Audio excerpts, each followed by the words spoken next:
Welcome to all. पुढच्या 2-3 मिनिटांमध्ये आपण समजून घेण्याचा प्रयत्न करू की उच्च न्यायालयाचं खंडपीठ स्थापन करण्याची प्रक्रिया काय आहे.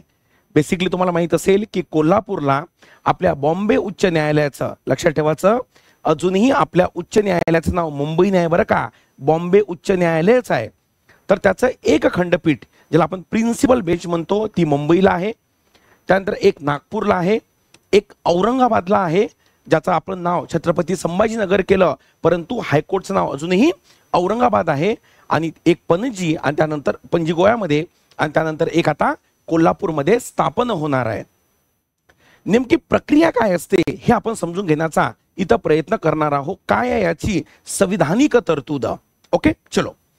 तर स्टेप नंबर 1, टप्पा नंबर 1, पहिल्यांदा लक्षात ठेवायचं काय केला जातो तर जनतेमार्फत, वकिलामार्फत आहे ना, तिथल्या लोकांमार्फत प्रस्ताव सादर केला जातो की आम्हाला बाबा इथे एक बेंच पाहिजे, खंडपीठ पाहिजे.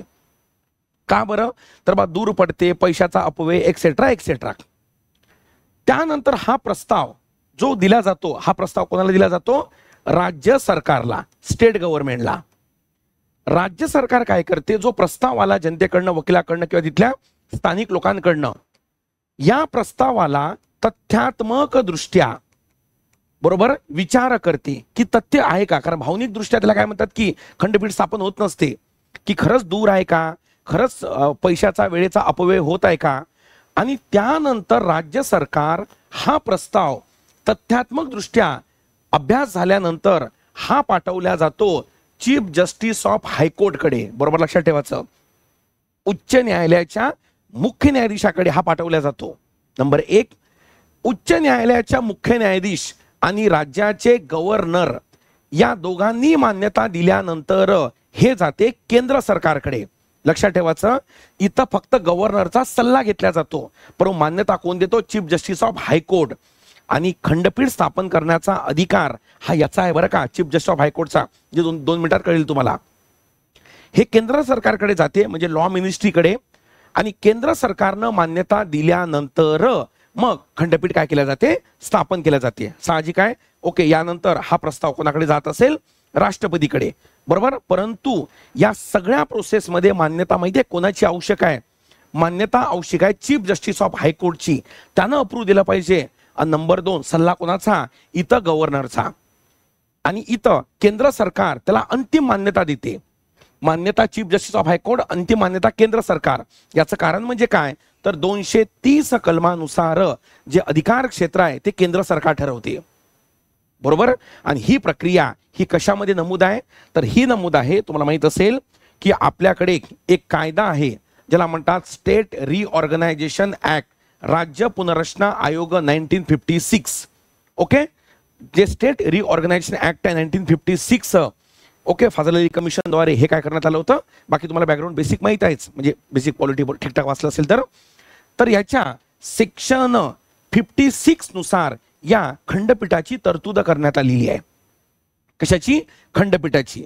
यासाठी 1981 मध्ये जसवंत सिंग समिती सुद्धा स्थापन केलेली होती बरं का, पण ती उत्तर प्रदेशच्या बाबतीमध्ये होती की उत्तर प्रदेशमध्ये बेंच स्थापन करण्यासाठी काय निकष असायला पाहिजे.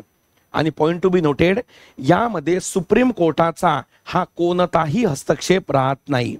इथं डायरेक्ट जनता, सरकार, चीफ जस्टिस ऑफ हायकोर्ट, त्यानंतर गव्हर्नरचा सल्ला, केंद्र सरकार आणि साहजिक राष्ट्रपतीकडे मान्यतेसाठी जाईल, पण अंतिम मान्यता केंद्र सरकार देते. चला, कळली इथपर्यंत. तर याद्वारे स्टेट रिऑर्गनायझेशन कमिशन 1956च्या सेक्शन 56 मध्ये याची काय तरतूद करण्यात आलेली आहे. समजली इथपर्यंत. आता थोडं कन्फ्यूज होऊ नका बरं का. खंडपीठ म्हणजे बेंच 2 प्रकारचे असते, म्हणजे ज्याला आपण बेंच म्हणतो. हा बेंच शब्द जो आला ना, हा थोडा युनान शब्द आहे. म्हणजे पार्कमध्ये बेंचवर बसून न्यायदानाची पद्धत होती आधी, त्यामुळे याला बेंच हा शब्द आला. तर एक बेंच असते ज्याला आपण म्हणतो सिटिंग बेंच. आपण म्हणतो सिटिंग बेंच. तुम्हाला कायद्याचं थोडं नॉलेज जर असेल, 1 सदस्यीय बेंच, 2 सदस्यीय बेंच, 3 सदस्यीय बेंच असते ना, बरोबर. तर तसं 1, 2, 3 सदस्यीय असते. 3 नंतर डायरेक्ट 5 सदस्यीय असते, त्यानंतर 7, त्यानंतर 9, त्यानंतर 11, त्यानंतर 13. आतापर्यंत सुप्रीम कोर्टाची सर्वात मोठी जे सिटिंग बेंच आहे ती 13 सदस्यीय बेंच आहे. साहजिक तुम्हाला माहिती आहे त्या केसचं नाव काय आहे तर केशवानंद भारती केस. की ज्यामध्ये basic structure, doctrine of basic structure, मूलभूत संरचनेचा सिद्धांत हा जन्माला आला. 24 एप्रिल 1973 या दिवशी लँडमार्क तो जजमेंट आला, ज्यामध्ये केशवानंद भारती केस हारले होते बरं का. परंतु एक मोठं आज जे संविधान आपलं स्थिर आहे, ज्या संविधानाला जी चौकट आहे, ती चौकट या केशवानंद भारती केसनं दिली आहे बरं का. म्हणजे तुम्ही समाजामध्ये ऐकत असता संविधान बदलवणार आहे, असं करणार आहे, तसं करणार आहे, नाही. तसं म्हणतो ना, जोपर्यंत चंद्र सूर्य तारे आहे तोपर्यंत संविधान बदलवणार नाही. लक्षात ठेवायचं, जोपर्यंत डॉक्ट्रिन ऑफ बेसिक स्ट्रक्चर आहे तोपर्यंत कोणीच संविधान बदलू शकत नाही. आणि तुम्हाला माहित असेल, याच बेसिक स्ट्रक्चरवर आपले माजी उपराष्ट्रपती जगदीश धनगड हे नेहमी त्याला डिचवायचे. ते म्हणायचे बेसिक स्ट्रक्चर काय आहे, पार्लमेंट सुप्रीम आहे, काही पण करू शकते पार्लमेंट. जगदीश धनगड आता जे त्यांनी राजीनामा दिला, सेम टोन ही इंदिरा गांधी मॅडमची असायची. तर या दृष्टीनं केशवानंद भारती केस हा लँडमार्क जजमेंट आहे बरं का, या 13 सदस्याचा.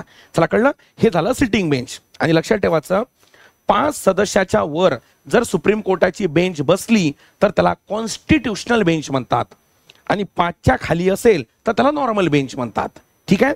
आणि एक बेंच म्हणजे आपलं खंडपीठ, ज्याची आपण चर्चा 2 मिनिटं आधी केलेली आहे. म्हणजे हे ब्रांचेस ऑफ हायकोर्ट आणि हे सिटिंग बेंच. तर या प्रकारे या बेंचेस असतात. चला कळलं, हे बुकमध्ये अवेलेबल नाही आहे, म्हणून मी तुम्हाला सांगण्याचा काय केला, हा प्रयत्न केला की नेमकं कशा प्रकारे काय केल्या जाते, खंडपीठ स्थापना केल्या जाते. चला ठीक आहे परत. चलो, काही प्रश्न असतील तुमचे तर मला कॉमेंट बॉक्समध्ये नक्कीच काय करा, सांगा किंवा कळवा. Okay, thank you.